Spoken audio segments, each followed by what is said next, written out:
Hey guys, I thought I'd do a review on my 2023 HRV. I've done other reviews of the Crosstrek, the Corolla Cross, and I actually owned all these vehicles, which sounds kind of weird, but as far as the Corolla Cross, it's an excellent vehicle too.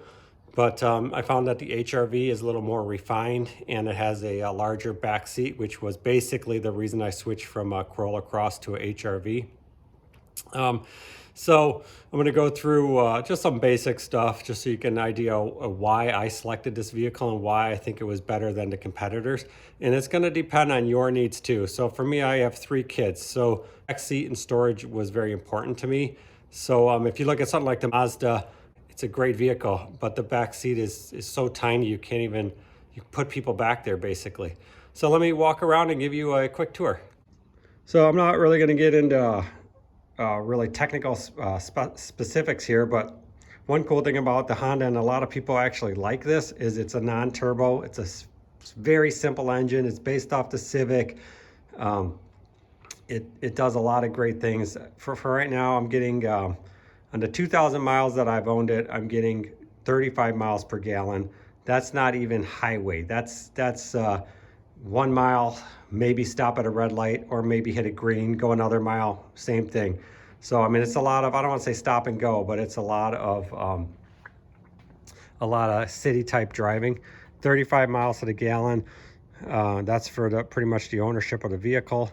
The other thing people like about this vehicle, it doesn't have the start stop, where if you stop at a red light, it doesn't shut your engine off. A lot of people hate that with a passion. Personally, I like it because I think it saves gas, but when you hear this thing run, it just purrs so quietly. It barely sips any gas, so it really doesn't bother me that this vehicle doesn't shut off. But here's a look at the engine compartment. Also, I really like how clean and simple the compartment is. It's very nice. Another thing to notice, it's got the hood blanket for sound reduction. I believe when the Corolla Cross first came out, they did not have that, and they had so many complaints they had to put it in. But let's take a look at the inside. Okay, here we are at the inside. I just started it up. A couple cool features right off the bat is it's got this cool display, so it tells you who's got their seatbelt buckled and who doesn't. So if I come and buckle mine, you're gonna see it's gonna turn green. Cool feature. The other thing is very simple display, but here's one downside a lot of people don't like about this this display is when you come over this way, you can see how I literally lost this view. So a lot of times you have a spouse or backseat driver, and they're sitting over here and they want to know how much gas you have or how fast you're going or other information. They can't see it, and the further you go over, the more you lose it. So that's kind of a really weird feature, but let's not get caught up on that. Steering wheel, perfect. Couldn't ask for anything more. You have your cruise control here with your lane keep assist, and then you have your volume and source for radio. So if you hit that, it'll turn it to AM, FM. Also, you can go to home, and it'll go through your information, which is pretty cool. Like if I hit maintenance, it'll tell me, okay, I got 80% oil life. Hit this home button again, and it'll take you back to the menu. It also has settings. Again, I don't want to go through all these all this stuff in this video. I did an IP review of this before, so you can review that video. But you can see right now, I'll just zoom in there, on my trip B, almost 1,000 miles, I'm getting 35.4 miles to the gallon. That's not even highway driving. So I'm super excited on that.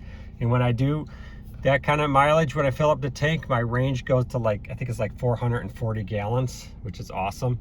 Coming over here, as far as the climate control, very nice. I love this. Okay, it's much better than the screen. Even my Honda Odyssey is terrible. If I want to turn the AC off, I have to go to this screen, go to front AC, front climate or rear climate to turn things off. Here, I can just push it. Boom. It was cold this morning. I had it at 78. If I lower it down and I want to turn my AC on, Boom, I just turned my AC on. I don't have to find an AC button. This is the fan. Displays up there, the fan speed. But this is also thermostatically controlled. So you can set it to 72 or 64 or whatever, and it'll keep it right where you want. Your defrosts are clearly displayed here, and your recycled air is also displayed. So the setup is just perfect. A couple other real quick things. People love the honeycomb display here. I think it looks really good. You got a lot of soft touch material all around. So people like that. They really appreciate that. They didn't put cheap hard plastic here. Even the color combination, the way they did it is very, very well done. And they also have this kind of a ribbing design here, and it carries out through most of the vehicle, and it just adds a little bit more I guess complexity or more visual effects for people to see. Down here I got my HRV all-weather mask. They're holding up fine, no big deal there. And then the other big thing about this vehicle, people always talk about the bridge. It's kind of like the Honda or the Toyota Sienna that has a really big bridge up here, and people put their items underneath. Personally, I'm not like a huge fan of this because I don't know, I'd rather have just more accessible room. I'm not that big of a fan of this. It does have your charge outlet here, and then your USB type informational for your phone, so you can get your GPS up here if you're using Apple CarPlay. And then it's got, you know, 2 cup holders, pretty standard. I mean, this is not that big of a car, so you're not going to get a huge center console. And then it's kind of got this abyss of a compartment, but they do sell trays that go on top. So if you wanted to organize your storage better, you can do that. But that doesn't really bother me. Then as far as the seats, these are cloth. This is the LX. It is the base. It is a 2-wheel drive. It cost me $27K out the door. They gave me like 9 free oil changes, threw in the mats, and gave me mud flaps and a few other things. So thought it wasn't too bad of a deal. But again, anyone who knows design, especially automotive, is when you put in things like these crosshatch, it kind of breaks up patterns. So if you have a stain or if you have an inconsistency, it won't show up as much. So that's kind of good. Quality wise, the interior is excellent. It's got the soft elbow pads here, and then a harder surface here, but it still works so well with how they set up the color combination. Okay, so this is pretty much the main driver for me buying this vehicle over something like a Corolla Cross or a Mazda CX-5 or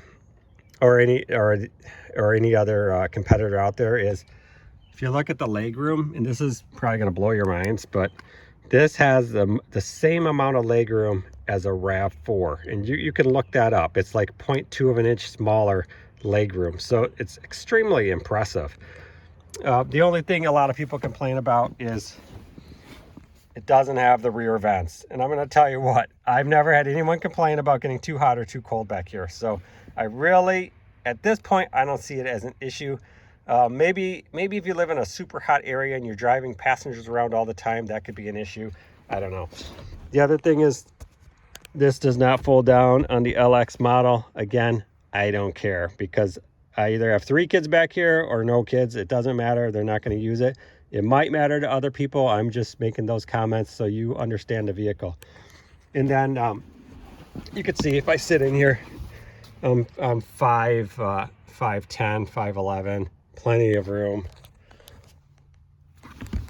And then same here. There's no hump.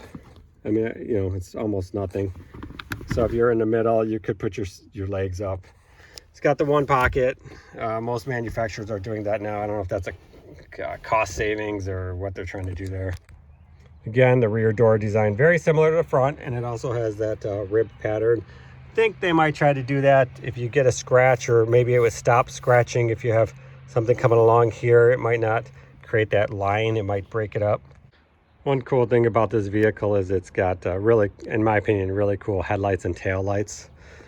This also has the alloy wheels, 17-inch, where if you get the Corolla Cross, it only has basically hubcaps. One more thing I did want to mention here in comparison to Corolla Cross, both base models, this has your push button start. The Corolla Cross uses a key. The Corolla Cross sun visor here, when you come inside and you move the visor over, this covers almost your whole thing, and it slides. The Corolla Cross stops about right here, which absolutely makes it pointless and useless. It's just incredible that Toyota would do something like that. Also, this car has a lot more standard features. It's about $700 more MSRP than the Corolla Cross, but it's got the push button start. It's got so many. It's got the alloy wheels rather than the hubcaps. It comes standard with tons of. It comes with automatic headlights. The Corolla Cross did not come with automatic headlights. So looking at the back, again, it's a pretty large and proportionate back compared to the rest of the vehicle. I just bought this plastic cover here, but you can see how dirty it is because I was moving stuff around, but I would highly recommend getting it. Again, rib pattern here. You can see I already got some scratches here. There's nothing you can do about it. Every single manufacturer uses this this type of plastic, and that's how it wears. There's nothing you can do about it. But you can see these fold down pretty easy. Tons of room. So that's pretty much my review. I'm going to do some comparisons to some of the other competitors in the market.